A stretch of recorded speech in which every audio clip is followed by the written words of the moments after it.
The detention cell aboard the Catherian warship Nexus Prime hummed with the low vibration of hyperspace engines.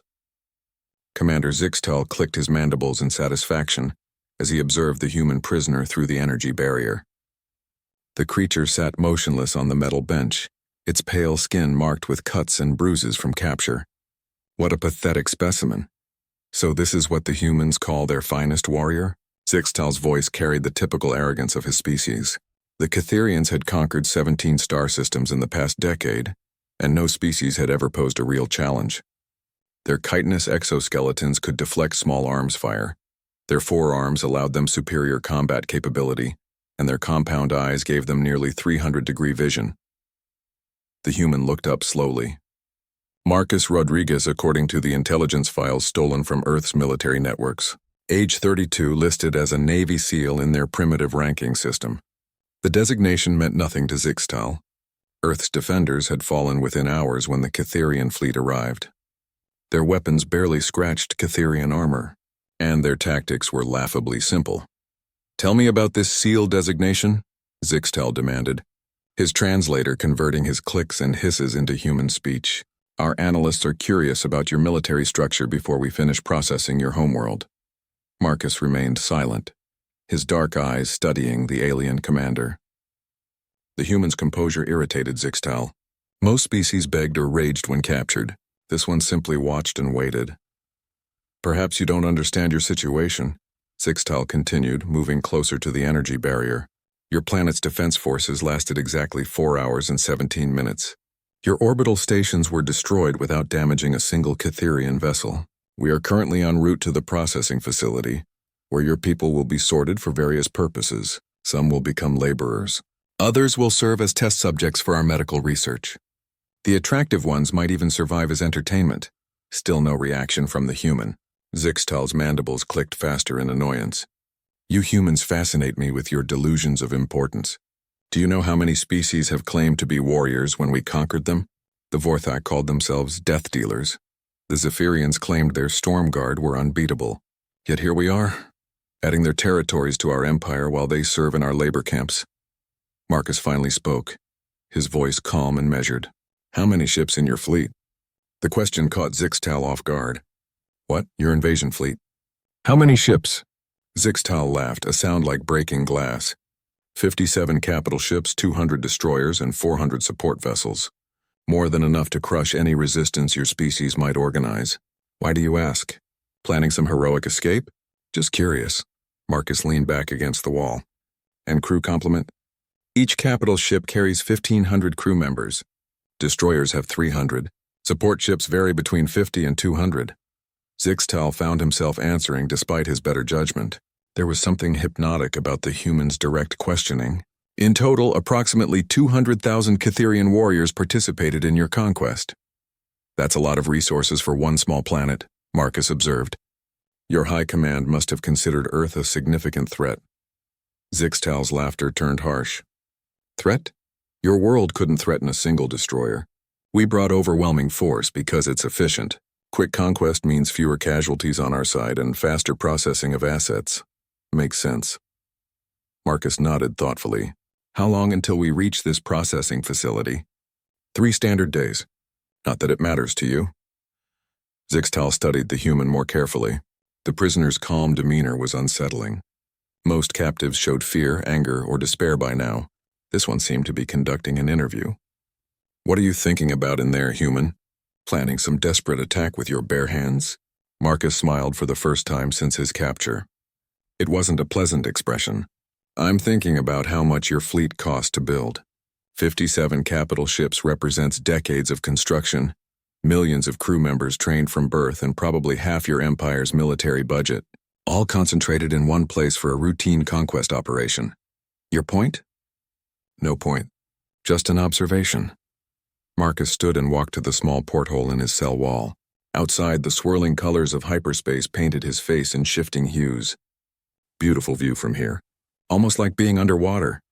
Zixtal felt a chill run through his exoskeleton. There was something in the human's tone that suggested hidden knowledge. "What do you know about underwater combat?" "More than you might think." Marcus turned back to face his captor. "SEALs are trained in every environment. Land, sea, air, space, urban warfare, guerrilla tactics, demolitions, infiltration, assassination, and psychological operations. We learn to adapt, improvise, and overcome any obstacle. Impressive boasting for someone locked in a detention cell. It's not boasting if it's true. Marcus sat back down, his posture relaxed but alert. Tell me about your ship's security systems. How many guards between here and the bridge? Zixtel stepped back from the energy barrier. The human's questions were becoming too specific, too tactical. You're in no position to gather intelligence, prisoner. Actually, I'm in the perfect position. Your crew thinks I'm neutralized, so they're not being careful around me. I've already counted guard rotations, identified weak points in your detention protocols, and mapped the basic layout of this section. Marcus's smile widened. Did you know your guards discuss sensitive information in front of prisoners? Apparently they assume humans can't understand Catherian military terminology. A cold knot of fear began forming in Zixtal's stomach. Impossible. Our translators only work one way. For most humans, that would be true. Marcus stood again, moving with fluid grace despite his restraints. But SEALs undergo extensive language training, pattern recognition, linguistic analysis, and rapid acquisition of alien communication systems. I've been listening to your crew chatter for 2 days. Your translation software is quite helpful for filling in the gaps. Zixtal's 4 hands moved instinctively toward his weapons, then stopped. The energy barrier made any attack impossible. But something in the human's demeanor suggested the barrier might not be as secure as it appeared. What do you want? Zixtal asked, his voice losing its earlier confidence. Right now? Just conversation. In a few hours when your night shift takes over, that's when things get interesting. Marcus returned to the porthole, apparently fascinated by the swirling hyperspace outside. Your night crew is smaller, less experienced, and they've gotten comfortable with routine. Perfect conditions for what I have planned. The barrier is unbreachable. Your cell is monitored constantly. Even if you somehow escaped, this ship has 1,500 crew members between you and any vital systems. Marcus chuckled softly.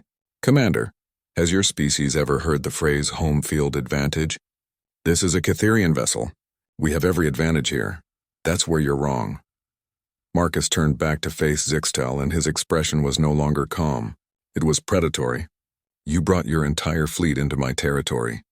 Every system, every corridor, every crew member is now operating in an environment where human adaptability gives us the edge. You think this ship is your domain? It's about to become my hunting ground.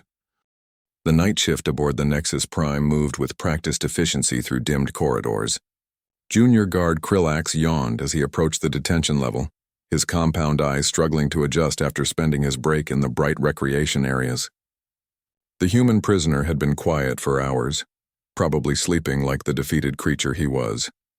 Krillax paused at the security checkpoint, entering his authorization codes with casual indifference. The other guards barely acknowledged him as he passed. Routine prisoner checks were the most boring assignment on the ship, especially when dealing with primitive species. The human hadn't even attempted to test his restraints since capture. The detention corridor stretched before him, lined with empty cells except for the single occupied unit at the far end. Krillax's forearm swung loosely as he walked, his chitinous feet clicking against the metal floor. He was young for a Catherian warrior, only 12 cycles old, and this was his first major conquest operation. So far it had been disappointingly easy. As he approached the human cell, Krillax noticed something odd. The energy barrier flickered occasionally, creating brief shadows on the opposite wall. Probably nothing serious. These older ships sometimes had minor power fluctuations. He made a mental note to mention it in his shift report. The human sat on his bench with his back to the corridor, apparently staring at the porthole. Krillax activated his scanner and swept the cell interior. One life form, no contraband detected, all systems normal.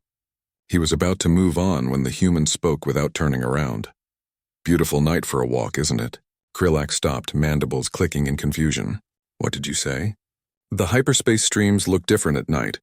More purple, less blue. I wonder if that affects navigation calculations.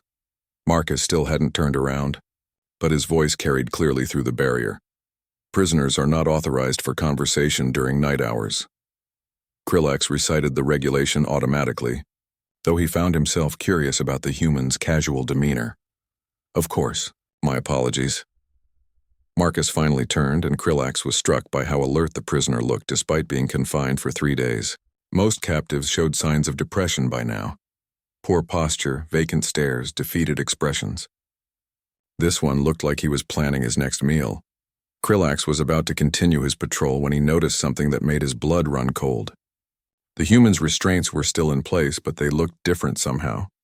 The magnetic locks appeared intact, but the positioning was slightly off. "Guard," Marcus called out pleasantly. "Could you check something for me? I think my waste disposal unit is malfunctioning." Standard protocol required Krillax to report any maintenance issues immediately. He approached the control panel beside the cell and activated the diagnostic sequence. While the scanner ran its analysis, he kept one eye on the prisoner and tried to identify what seemed wrong about those restraints. The diagnostic completed with a soft chime. "Unit functioning normally," the computer announced in standard Catherian. "That's odd," Marcus said, standing up slowly. "I could swear I heard strange noises coming from the wall unit. Maybe it's a problem with the internal mechanisms?" Krillax found himself leaning closer to the energy barrier to examine the waste disposal system. It was then that he realized his mistake. The human's restraints weren't just positioned differently, they were completely detached. Marcus wore them like jewelry, held in place by nothing but careful positioning. Before Krillax could raise an alarm, Marcus moved with explosive speed. The supposedly secure restraints flew off his wrists as he lunged forward, somehow passing through the energy barrier as if it weren't there. Krillax had a split second to wonder how that was possible, before the human's hands closed around his throat. The attack was brutally efficient. Marcus used Krillax's own forward momentum to pull him off balance, then applied pressure to specific points on the Catherian's neck. Despite his species' natural armor, Krillax found himself unable to breathe as the human's fingers found vulnerable spots between chitinous plates. "Sleep tight," Marcus whispered as Krillax's vision darkened. When the guard collapsed, Marcus quickly dragged him into the cell and activated the emergency sealing protocol from the inside. To any monitoring systems, it would appear that Krillax had entered the cell for a routine inspection and accidentally triggered the containment system. It would buy precious minutes before anyone investigated.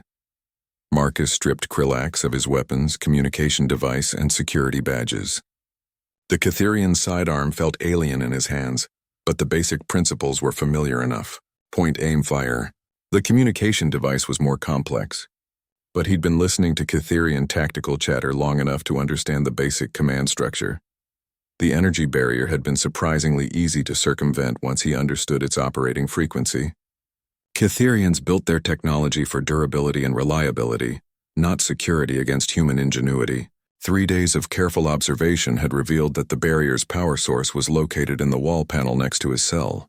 A few hours of patient work with a metal fragment from his food tray had allowed him to access the control circuits. Marcus activated the communication device and cycled through the ship's internal channels. Most carried routine status reports and shift changes, but one frequency carried something more interesting: tactical communications from the bridge. "Navigation reports successful course correction," a voice crackled through the device. "Arrival at processing station Omega in 36 hours. Perfect." Marcus now knew exactly where the fleet was heading and how much time he had to work. He clipped the device to his stolen uniform and checked Krillax's weapons one more time. The Catherian sidearm held 12 shots, and there were 2 spare power cells.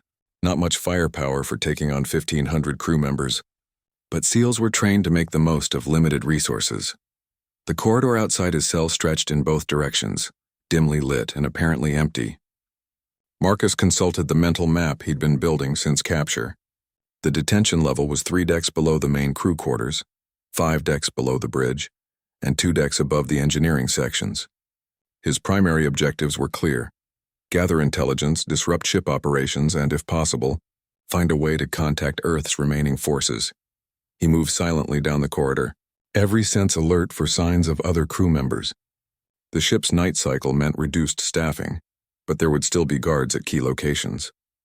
His advantage lay in the Catherians' overconfidence. They expected prisoners to remain locked in their cells, not roaming the ship like predators. The first intersection presented a choice: left toward what he believed was the armory, right toward the engineering sections, or straight ahead to the crew quarters. Marcus chose straight ahead. He needed to gather more intelligence about the ship's layout and crew distribution before attempting any major sabotage. The crew quarters were arranged in neat rows along the main corridor, each door marked with Catherian identification symbols. Most were sealed, indicating off-duty personnel sleeping inside. Marcus passed them carefully, his stolen boots making minimal noise on the metal decking. At the end of the corridor, he found what he'd been hoping for, a maintenance access panel. Catherian ships, like most vessels, required extensive internal maintenance systems. Crawl spaces, ventilation shafts, and utility tunnels provided hidden pathways throughout the ship for those brave enough to use them. Marcus pried open the access panel with his improvised tools and squeezed inside. The maintenance tunnel was cramped even by human standards, but it offered something invaluable: access to the ship's vital systems without detection. As he crawled through the narrow space, following power conduits and data cables, Marcus began to smile. The Catherians had made their first mistake by underestimating human adaptability. Now they were about to learn what happened when a Navy SEAL decided to hunt on their territory. Behind him, in the detention cell, Krillax began to stir. But Marcus was already deep in the ship's infrastructure, moving like a ghost through passages the crew never imagined could be breached. The maintenance tunnels of the Nexus Prime formed a hidden network throughout the massive warship. Marcus crawled through the narrow passages, following power conduits and data cables that pulsed with alien energy. The Catherians had built their vessel for efficiency and durability, but they'd never considered that an enemy might use their own infrastructure against them. After 20 minutes of careful navigation, Marcus found what he'd been searching for: a major junction where multiple systems converged. Power distribution nodes, communication relays, and environmental controls all passed through this central hub. More importantly, he could access the ship's internal sensor network from here. Marcus carefully opened an access panel and connected Krillax's communication device to the data stream. Catherian technology was remarkably standardized, making it possible for him to piggyback on their own systems. Within minutes, he had tapped into the ship's internal monitoring network and begun downloading critical information. The ship's layout became clear as he accessed the architectural databases: 15 decks, with the bridge occupying the top level and engineering spread across the bottom 3 decks. Crew quarters filled the middle sections, while weapon systems and shield generators were distributed throughout the superstructure.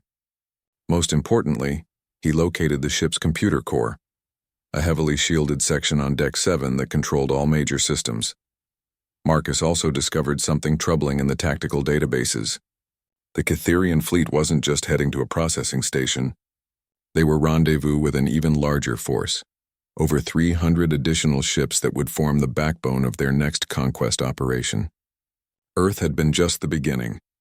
The Catherians planned to use humanity's industrial capacity to fuel expansion into the neighboring sectors, targeting civilizations that had shown friendship toward humans. The sound of approaching footsteps in the corridor below interrupted his data gathering. Marcus quickly sealed the access panel and moved deeper into the tunnel system.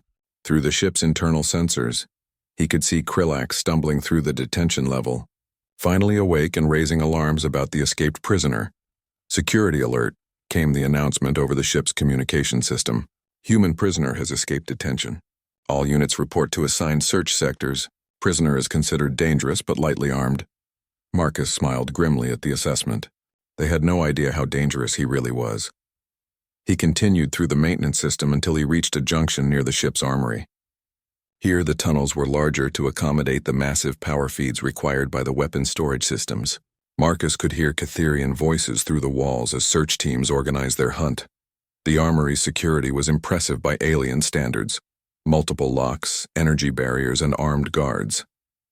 But like most advanced civilizations, the Catherians had become overconfident in their technology. They'd forgotten that security systems were only as strong as the people operating them. Marcus waited patiently in the maintenance tunnel until the search teams passed by. Then he accessed the armory's environmental controls through the junction panel. It took careful work to avoid triggering alarms, but he managed to introduce a slow leak in the ventilation system. Nothing dramatic, just enough to make the guards drowsy over the next hour.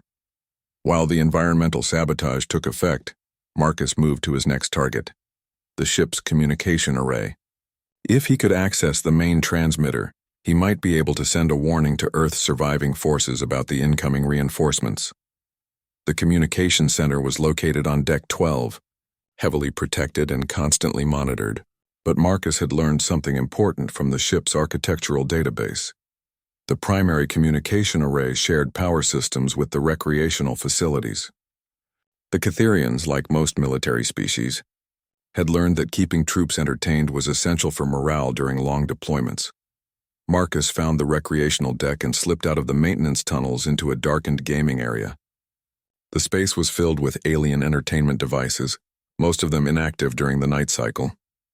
He moved quietly between the strange machines, looking for the one he needed. At the far end of the recreational area, he found it. A holographic entertainment system that was directly connected to the ship's main computer network for downloading new programs. Marcus connected Krillax's communication device to the entertainment system and began working his way through the security protocols. The Catherians had excellent military security, but their entertainment systems were designed for ease of use. Within minutes, Marcus had gained access to the main computer network and begun tracing pathways to the communication array. Security teams report no contact with escaped prisoner, came an announcement over the ship's speakers. Expand search to all decks. Prisoner may have accessed maintenance areas. They were learning, but too slowly. Marcus had already finished uploading a virus into the entertainment system, a simple program that would gradually corrupt data files throughout the ship's network. Nothing immediately noticeable, but it would cause increasing system failures over the next few days. He returned to the maintenance tunnels and made his way toward the communication array. The path was longer and more complex than his previous objectives, requiring him to navigate around several critical systems, but the tunnels provided excellent concealment, and the search teams were still focusing on the main corridors and crew areas. When he reached the communication center, Marcus could hear activity inside, operators receiving reports from the search teams and coordinating with other ships in the fleet. He accessed the local power distribution panel and began studying the communication array's energy requirements. The main transmitter drew enormous amounts of power, requiring dedicated fusion reactors to operate at full capacity, but like all complex systems, it had vulnerabilities. Marcus identified the primary power coupling and began planning his next move. Through the ship's internal sensors, he could see that the search teams were becoming more organized. They'd figured out that he was using the maintenance system and were beginning to station guards at major access points. Soon, his freedom of movement would be severely limited. It was time to escalate operations. Marcus carefully opened a power coupling and began rewiring the connections. He wasn't trying to destroy the communication array. That would trigger immediate alarms and bring heavy response. Instead, he was modifying the power flow to create a feedback loop in the system's targeting protocols. When the Catherians tried to use their long-range communications, the modified power flow would cause the array to broadcast on multiple frequencies simultaneously. To their operators, it would look like equipment failure. But to anyone monitoring their communications, it would reveal the exact position and heading of the entire fleet. As Marcus finished his sabotage work, he heard something that made him freeze. Heavy footsteps in the maintenance tunnel behind him. Not the clicking of Catherian claws, but the solid thump of magnetic boots. They'd sent maintenance crews with specialized equipment to hunt him in the tunnels. Marcus sealed the access panel and began moving quickly through the narrow passages. The maintenance crews would be slower than regular search teams, but they knew these tunnels better than he did. He needed to reach his next objective before they could corner him. The ship's computer core was 3 decks away, through passages that were becoming increasingly monitored. But Marcus had saved the most important target for last. If he could access the main computer, he might be able to do more than just send a warning to Earth. He might be able to turn the Catherians' greatest weapon against them. As he crawled through the cramped spaces, Marcus could hear the maintenance crews getting closer. Their equipment made distinctive sounds as they moved through the tunnels, cutting tools, scanning devices, and communication systems that chattered constantly with updates on his position. The hunt was intensifying. But Marcus Rodriguez had been hunted by experts before, and he'd always found that the best defense was a devastating offense. The computer core of the Nexus Prime was a cathedral of alien technology, Massive crystalline processors hummed with energy, while streams of data flowed through quantum channels like rivers of light. Marcus crouched in the maintenance access above the core, studying the security measures that protected the ship's digital brain. 6 guards patrolled the core chamber, their compound eyes scanning constantly for threats. Energy barriers sealed the primary access points, and automated defense systems tracked movement throughout the space. The Catherians had learned from humanity's reputation for cyber warfare and taken extensive precautions to protect their most vital systems. Unfortunately for them, they were still thinking in conventional terms. Marcus had spent the last hour evading maintenance crews through increasingly narrow passages, but the pursuit had served a purpose. It had drawn security personnel away from critical areas, including the computer core's outer defenses. More importantly, the chase had convinced the Catherians that he was simply trying to avoid capture, rather than pursuing specific objectives. Through Krillax's communication device, Marcus could monitor the search coordination. Commander Zixtel was personally directing operations now, his voice tight with frustration as teams reported negative contact throughout the ship. "How can one primitive human evade our entire security force?" Zixtel demanded over the comm channels. "He's trapped on a ship with 1,500 crew members. Find him!" The commander's anger was making him careless. Search teams were being pulled from secondary positions to reinforce primary areas, creating gaps in the ship's overall security. Marcus had been counting on exactly this kind of reaction. Overconfidence followed by panic, leading to tactical mistakes. He activated his improvised scanner and began mapping the energy patterns in the computer core. Catherian quantum processors operated on principles similar to human designs, but with crucial differences in their data architecture. Where human systems used binary code, Catherian computers processed information in complex mathematical relationships that resembled musical harmonies. The realization gave Marcus an idea that was either brilliant or completely insane. Instead of trying to hack the computer core directly, he could introduce a resonance pattern that would cause the quantum processors to interpret his commands as natural system functions. It would require perfect timing and an understanding of Catherian mathematical principles that he'd only begun to grasp, but it might be the key to taking control of the ship's primary systems. Marcus began modifying Krillax's communication device, rewiring its transmission circuits to generate the specific frequency patterns he needed. The work was delicate and dangerous. One mistake would either destroy the device or trigger every security alarm in the core chamber. As he worked, he continued monitoring the search operations. The maintenance crews had lost his trail when he doubled back through a waste processing junction, but they were systematically checking every access point in the computer core's vicinity. He had maybe 20 minutes before they reached his position. The modified communication device hummed with new energy as Marcus completed his preparations. Now came the truly dangerous part. He had to physically access one of the core's data input terminals to upload his resonance pattern. Marcus studied the guard rotations for several more minutes, identifying a brief window when 2 guards would pass each other near the eastern access point.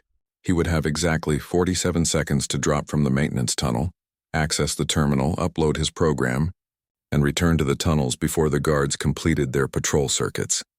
He positioned himself above the target terminal and waited. The guards moved with mechanical precision, their chitinous feet clicking against the crystalline floor in perfect rhythm. Marcus counted the steps, timing their movement down to the second. Now.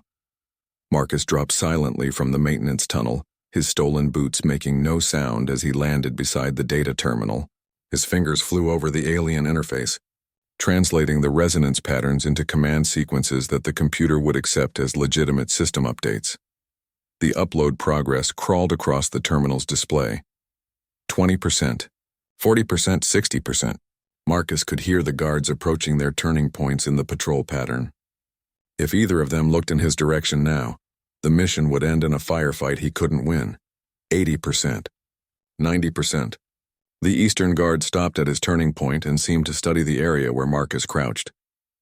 For an endless moment, compound eyes swept the shadows near the data terminal. 100%. Upload complete. Marcus rolled silently under the terminal housing just as the guard's gaze passed over his position. Above him, The quantum processors began incorporating his resonance pattern into their operational matrix. To the computer's sensors, the new code looked like a routine efficiency optimization. Nothing that would trigger security protocols. The guard moved on, satisfied that the area was secure. Marcus waited until both guards had passed before slipping back into the maintenance tunnel, his heart hammering from the close call. In the quantum depths of the computer core, his program began to spread through the ship's systems like a digital virus. But unlike conventional malware, this code worked by convincing the computer that Marcus's commands were its own ideas. Every system he accessed would believe it was optimizing performance rather than being compromised by an enemy. Marcus activated his modified communication device and began sending commands to the ship's primary systems. The first target was environmental controls. Nothing dramatic. Just gradual temperature increases in key areas that would make the crew uncomfortable and reduce their efficiency. Next, he accessed the navigation systems and introduced tiny errors in the fleet's course calculations. The changes were so small that they wouldn't be noticed for hours, but they would gradually pull the Cytherian ships away from their intended destination and toward a region of space where human forces might still be operating. The internal communication systems were his third target. Marcus didn't shut them down. That would alert the crew to sabotage. Instead, he introduced random delays and static that would frustrate coordination between search teams and gradually degrade their operational effectiveness. But his primary objective was still ahead: the ship's weapon systems. Through his resonance program, Marcus began accessing the firing control networks that managed the Nexus Prime's massive arsenal. The ship carried enough firepower to destroy planets, but all that destructive capability was controlled by quantum processors that now believed Marcus was a legitimate system administrator. He didn't try to turn the weapons against other Cytherian ships. That would trigger immediate countermeasures and probably get him killed in the crossfire.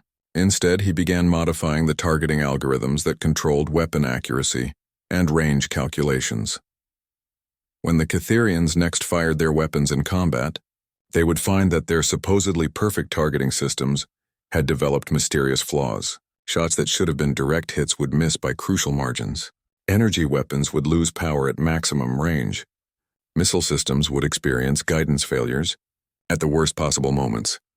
The modifications were subtle, enough to pass routine diagnostics, but comprehensive enough to significantly reduce the ship's combat effectiveness. And through the fleet's shared tactical networks, the corrupted targeting data would eventually spread to every ship in the Cytherian armada. As Marcus finished implementing his sabotage programs, he heard the sound he'd been expecting. Maintenance crews had finally traced his route to the computer core area. Heavy boots echoed through the tunnels as armed teams moved to surround his position, but it was too late. His programs were already embedded in the ship's most critical systems, spreading through the network like a digital plague designed to cripple Cytherian combat capabilities without triggering their security protocols. Marcus smiled as he prepared to move to his final objective. The Cytherians had learned to fear human stubbornness and ingenuity, but they hadn't yet grasped the true extent of what a determined SEAL could accomplish behind enemy lines. They were about to receive a very painful education. Maintenance teams report possible contact near computer core, came the announcement over the communication system. All units converge on Deck 7. Seal all access points. Marcus checked his stolen sidearm one more time and began moving through the tunnels toward the ship's engineering section. The hunt was closing in, but he still had work to do. And if the Cytherians wanted to corner him, they were going to learn that a cornered human was far more dangerous than one who was simply hiding. The engineering section of the Nexus Prime thrummed with barely contained power. Massive fusion reactors provided energy for the ship's weapons, shields, and hyperspace engines, while teams of Cytherian technicians monitored the complex systems around the clock. This was the heart of the warship, and Marcus's final destination. He emerged from the maintenance tunnels into a maze of power conduits and cooling systems. The air here was thick with energy discharge, making his stolen communication device crackle with interference. Through the network of catwalks and service platforms, he could see engineering crews working at their stations, unaware that a human predator had entered their domain. Marcus had accessed the ship's engineering schematics during his infiltration of the computer core. giving him a detailed understanding of the Nexus Prime's power systems. The Catherians used a distributed reactor design that was both efficient and resilient. Even if one or two reactors failed, the ship could continue operating at reduced capacity. But every system had vulnerabilities, and Marcus had identified the critical weakness in the Catherian design. All reactors shared a common control network that regulated power distribution throughout the ship. If he could access that network and modify the regulation algorithms, he could turn the ship's own power systems into a weapon against the fleet. The challenge was reaching the primary control console without being detected by the engineering crews. Unlike other sections of the ship, engineering was constantly active with technicians moving between stations and monitoring displays. There were no patrol patterns to time, no predictable movements to exploit. Marcus would have to rely on the chaos his previous sabotage had created. Through his modified communication device, he could monitor the growing confusion aboard the Nexus Prime. Environmental systems were malfunctioning in seemingly random patterns, creating uncomfortable working conditions throughout the ship. Communication delays were frustrating coordination between departments, and the search teams were becoming increasingly disorganized as they chased false reports and sensor ghosts. Most importantly, his targeting system modifications were beginning to affect routine operations. Defensive systems were having trouble locking onto practice targets during routine drills. Navigation sensors were reporting minor but persistent calibration errors.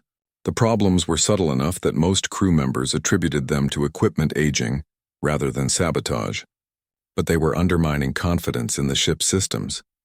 Marcus moved carefully through the engineering maze, using the massive power conduits as cover while he observed the crew routines.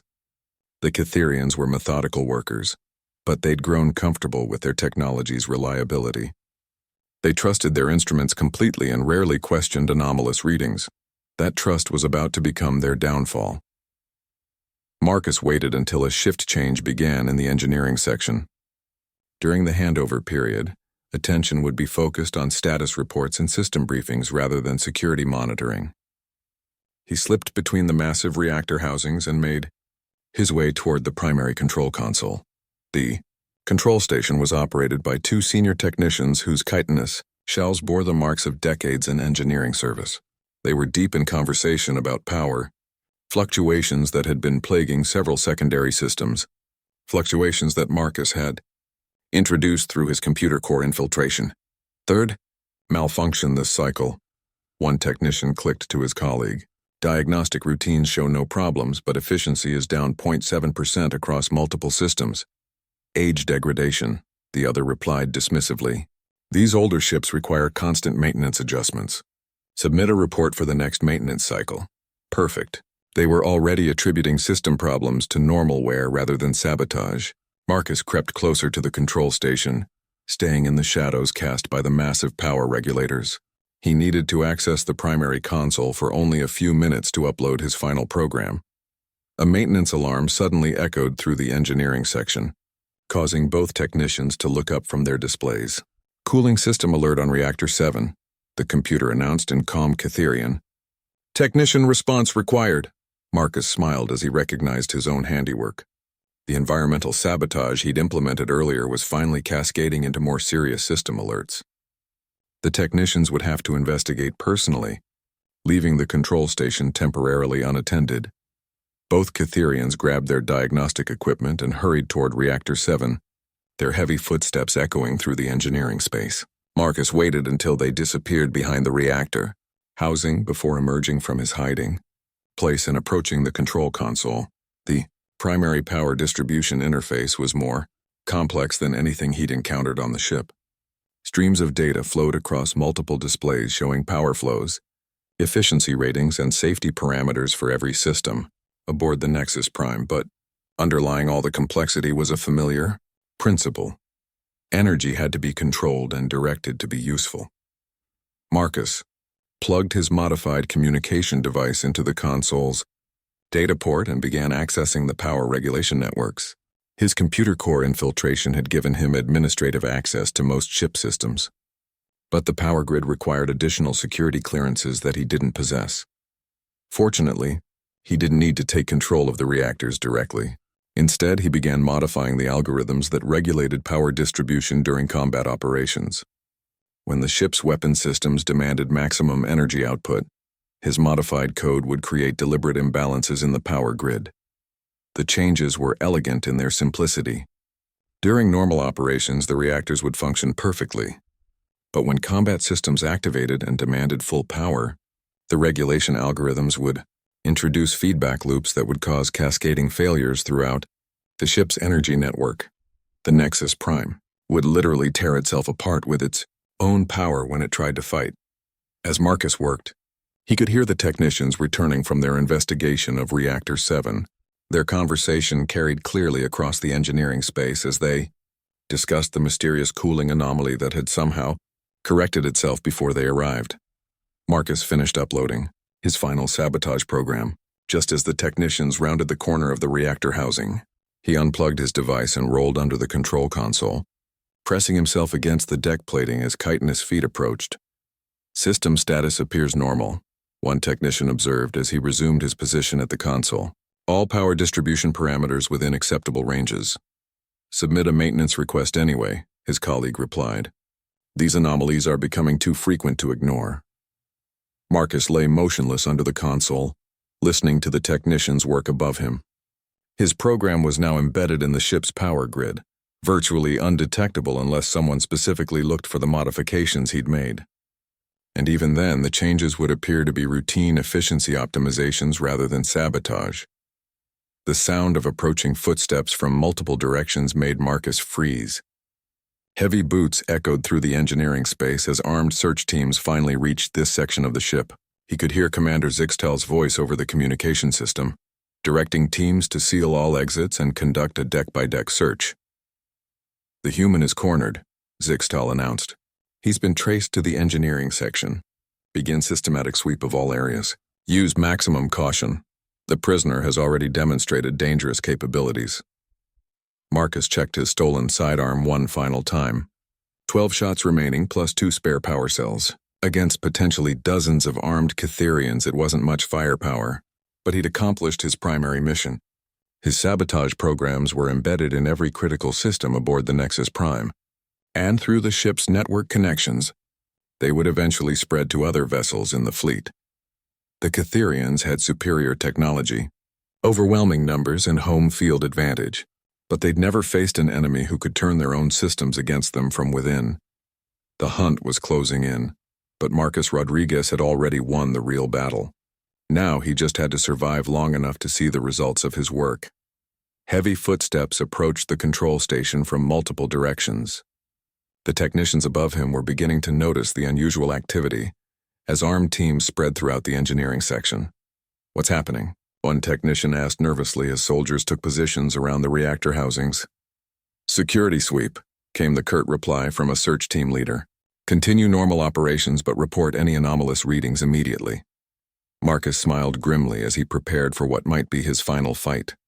The Catherians still didn't understand what they were really hunting. They thought they were chasing an escaped prisoner, but they'd actually allowed a human weapon to infiltrate their most secure systems. The real show was about to begin. The moment of truth came 18 hours later, just as the Catherian fleet prepared to engage a group of human survivors who had dared to challenge their approach to Processing Station Omega. Marcus sat in the ship's detention cell once again, having allowed himself to be captured after a brief but spectacular firefight in the engineering section. The Catherians believed they had won by recapturing their escaped prisoner, but Marcus knew better. Every system aboard the Nexus Prime now carried his digital signature, waiting for the right moment to execute his carefully planned sabotage. Commander Zixtel stood before the energy barrier, his mandibles clicking with satisfaction. "Your little adventure is over, human. Did you really think you could damage a ship like this with your primitive skills?" Marcus leaned back against the cell wall, apparently exhausted from his recapture. In reality, he was monitoring Krillax's communication device, which he'd managed to keep hidden despite multiple searches. The device was currently tapped into the ship's tactical network, giving him real-time access to the fleet's combat preparations.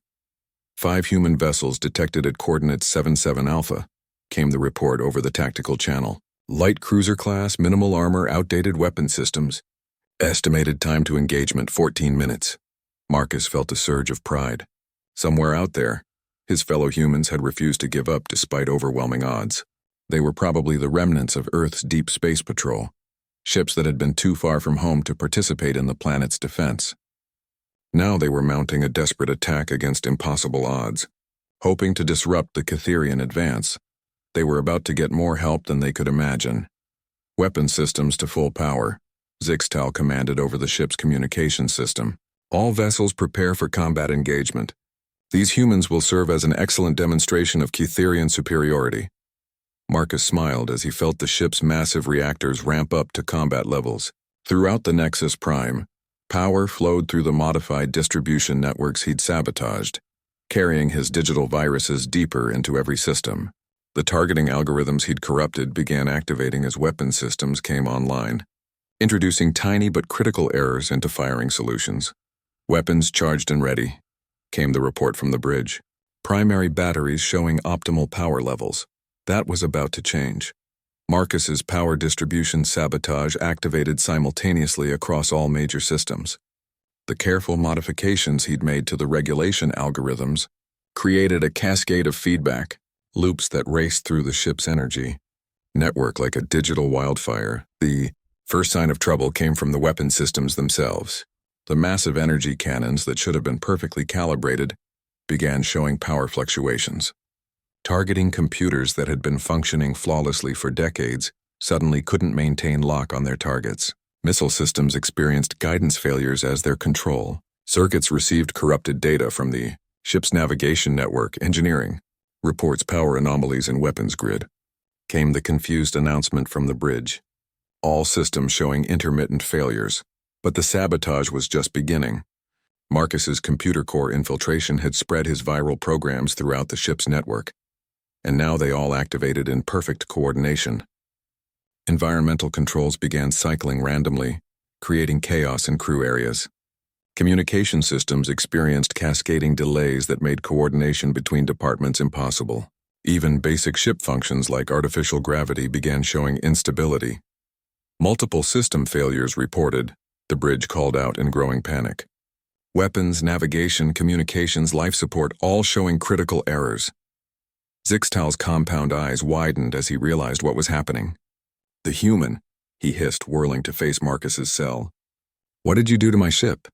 Marcus stood up slowly, no longer bothering to hide his satisfaction.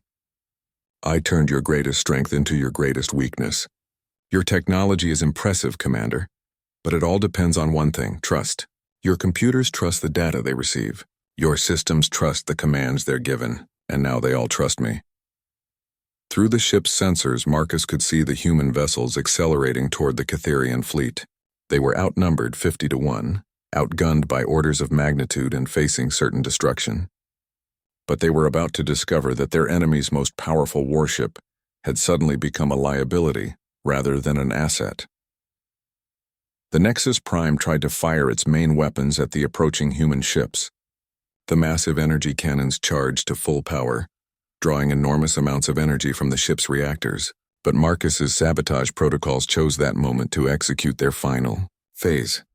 The power distribution failures he'd programmed into the system created a resonance cascade that fed back into the reactors themselves. Instead of flowing outward to the weapons, the energy began cycling through internal systems in an ever-increasing loop. Power levels spiked beyond safety parameters as the ship's own reactors became weapons turned against their host. "Reactor overload in progress," the ship's computer announced with artificial calm. Automatic shutdown protocols activated, but the shutdown protocols had been corrupted along with everything else. Instead of safely venting excess energy, they trapped it within the ship's superstructure. The Nexus Prime began tearing itself apart from within as its own power systems ran wild.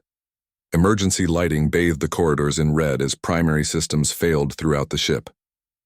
The artificial gravity fluctuated wildly, sending crew members tumbling through passages that had been stable for decades. Communication networks collapsed as data processing centers overloaded and shut down. Through it all, Marcus continued monitoring the tactical situation. The human ships had reached weapons range and were firing everything they had at the Catherian fleet.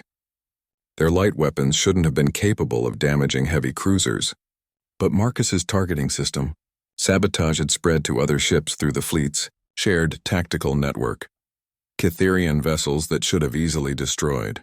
The human attackers found their weapons, firing wide or losing power at critical moments. Ships tried to coordinate their defensive fire, but communication failures made tactical coordination impossible. The mighty fleet that had conquered Earth in hours was being systematically dismantled by 5 desperate human vessels and 1 very determined SEAL. Evacuation alert, came the announcement throughout the Nexus Prime. All personnel to emergency stations.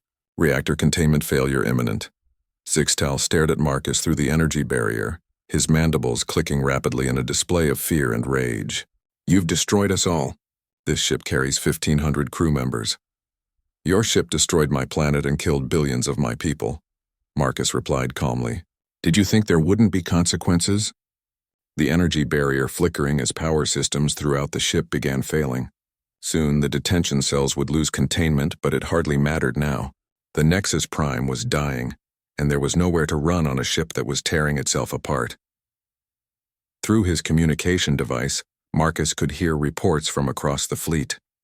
Other ships were experiencing similar system failures as his viral program spread through their networks. The targeting corruption was causing friendly fire incidents as confused gunners accidentally locked onto their own vessels. Power distribution failures were cascading through ship after ship as the sabotage protocols executed their deadly programs.